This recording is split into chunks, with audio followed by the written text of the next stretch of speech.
Hey guys, so I kind of wanted to address something that was really, really important to me and an issue that I haven't really talked about as far as my weight loss surgery is going to go.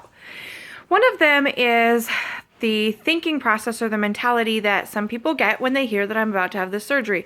Now, nobody has said this out loud to me yet, which I'm very, very grateful for, but just because I haven't doesn't mean other people haven't heard it.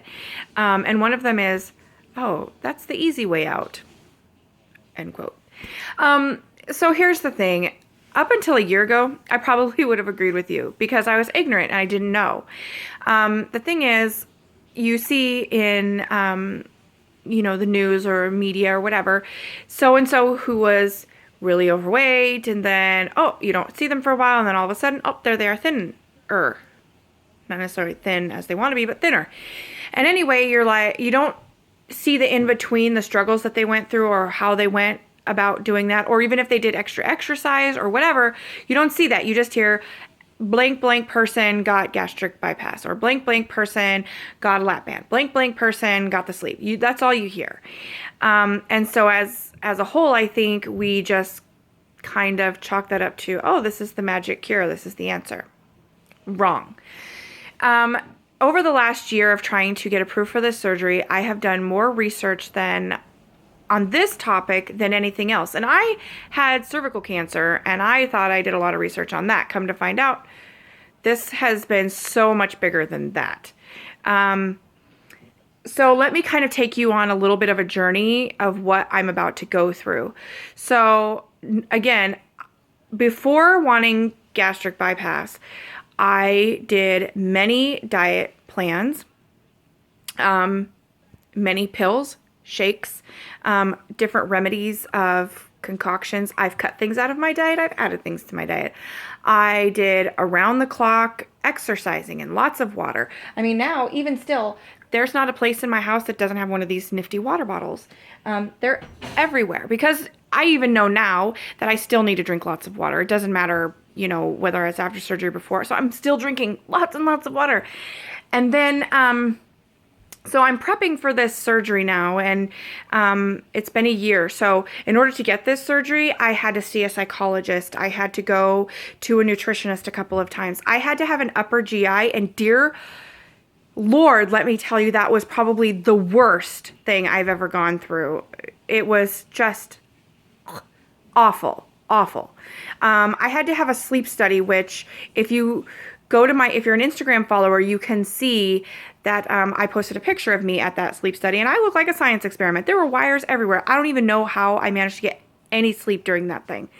So we've had that. Now, mind you that my surgeon is a 6-hour drive away. And so that means I fly there a lot. So that's been a lot of time away from my family, going to see him, coming back. I had to have labs drawn. During finding out about these labs, and when they come back and they tell you, oh, you're vitamin deficient, that blah, blah, blah, blah. They also said, oh, guess what? We found a reason why you're getting really fat. Oh, no, it's not the fact that you had cervical cancer and had to have your uterus and your ovaries removed, which now causes your metabolism to already plummet. Oh, it's not the fact that you're approaching 35 that you're gaining weight. Oh, that's a good one too.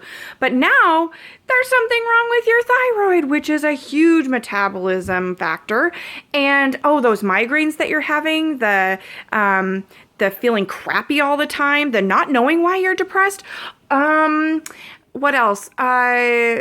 Feeling fatigued, feeling like you could just nap at like noon for no reason when you've gotten plenty of sleep the night before. Oh, let's not count the fact that sleep can sometimes be hard to come by because I'll just stay up all night long. Oh, hypothyroidism. So let's put you on some medication for that. So they also found out that I'm vitamin D deficient, which is not abnormal because I live in Alaska, and inland Alaska, where we get in the wintertime only a few hours of sunlight, and it's just insane. So vitamin D deficient, I have to take folic acid, B12. I've added biotin, I don't know how you say it. Anyway, because I want to get that in my system and increase the beautifulness of my hair. Anyway, so I started taking all of those. So now I have like a vitamin regimen every day. So here's my, in the morning, I have to take the thyroid medication because you can't have anything in your stomach except for enough water to get it to go down. So you can't have anything. So I'm told by my doctor, if you are watching this and you have hypothyroidism and you have to take medication and your doctor says different, well, that's your doctor. My doctor says 4 hours before, 4 hours after, nothing to eat or drink. So when do I take this thing? In the middle of the night. I literally, and this is just always been me, I always get up in the middle of the night to go to the bathroom. So when I do that, I come back, I snap one of these open, and I take it. And then, before I go to bed, I have a plethora of other pills that I take. Insert here. See all of those? Yeah, it's kind of crazy. So this is all prior to surgery, okay? And so now my weight's not going to be counted against me in any way, the surgeries ago. So I'm eating 10 times better, which I didn't have an eating disorder, so to speak. Did I eat crappy? You bet. Could I have eaten 10 times better? You bet. Should I have probably maybe eaten a little bit smaller portions? Probably. But I'm not an emotional eater. And for the most part, I ate just like everyone else. But eventually, all of that caught up to me. And this thyroid disease and also getting older and, again, having a total hysterectomy all counted against me. Before I knew it, I had gained 100 pounds added on to this already body that I had. It totally sucks. So there's probably other tests that I'm missing that I had to have in order to have this surgery. But so now, a whole year later, I finally have my surgery date. So prior to surgery, and I'm very lucky, I don't have to do a 2-week pre-diet, but a lot of people do. A lot of people are required. Have you ever seen My 600-Pound Life? Okay, well, that's kind of, you kind of can get a little bit of an idea what happens there. But some of the surgeons make people lose weight. And some of the surgeons make them do a 2-week pre-diet. And that's for many reasons, to shrink their liver, to see if they can hack it after surgery, to do what they're supposed to do, to help them lose a little bit of weight prior to surgery. That 2-week pre-diet, liquid diet just blows, just sucks. So I'm very lucky that I don't have to do that. But prior to surgery, I have to drink this wonderful magical concoction that will help cleanse me from the inside. So I won't be going anywhere that day. I also have to fly again to this, not fly, actually, my family is coming with me. So we're driving, me, my husband, my 4 kids. We're driving, did you know? I'm a mother of 4, and they're all very close together. From 2004 to 2009, at some point, I was pregnant. So there's another thing that's like, let's just drive that body into the ground. But I'm not going to let that happen. Anyway, so we're going to drive to Anchorage, and we're going to have, I have a pre-op surgery, and then we have my surgery on the 19th of February. So I'm going to go through the surgery and I'm going to wake up, and some people have had a lot of pain and some people haven't. I'm a huge, huge emotional wussy baby, and anesthesia, I don't know why, makes me cry. And so I'm going to wake up and I'm going to cry. And then I'll get calmed down and hopefully have a pain pump, and I'll be working on that, and they'll start bringing me little ounces of water and maybe a little broth or a popsicle or something, whatever. I'm not exactly 100% sure. I haven't had my pre-op yet, so I don't know what's going on. And that will be the start of my journey. And this little pouch that this little stomach, they're going to put inside of me. It's like almost being a baby. When you have a baby, you start your baby on peas or carrots or whatever, and you go a day or so and you're like, okay, baby didn't break out, baby didn't throw up, baby didn't think it was gross. We'll try one more thing. And then you just integrate all these things. Well, I could go to eat my sugar-free popsicle for the first time and potentially vomit or have sweats or diarrhea or whatever, or massive stomach pain that says, you are not allowed to eat this anymore.